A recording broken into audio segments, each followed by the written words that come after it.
বিএনপির চেয়ারপারসন ও বাংলাদেশের সাবেক প্রধানমন্ত্রী বেগম খালেদা জিয়ার মৃত্যুতে গভীর শোক প্রকাশ করে শোক বইতে স্বাক্ষর করেছেন দেশটির প্রতিরক্ষা মন্ত্রী রাজনাথ সিং।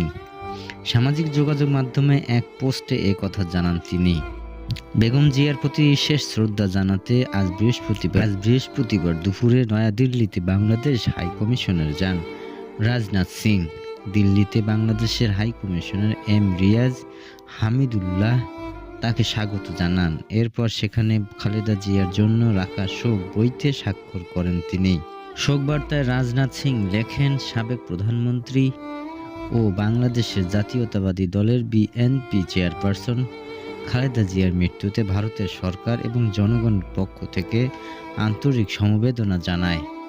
ভারত ও বাংলাদেশের সম্পর্ক জোরদারে তার উল্লেখযোগ্য অবদান সব সময় স্মরণ করা হবে।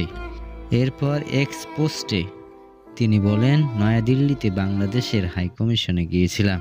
সাবেক প্রধানমন্ত্রী বেগম খালেদা জিয়ার মৃত্যুতে গভীর শোক প্রকাশ করে শোক বইতে স্বাক্ষর করেছি। তার পরিবার এবং বাংলাদেশের জনগণের প্রতি আমাদের সমবেদনা। এ নিয়ে দুইবার দিল্লির বাংলাদেশ হাইকমিশনে গেলেন রাজনাথ সিং।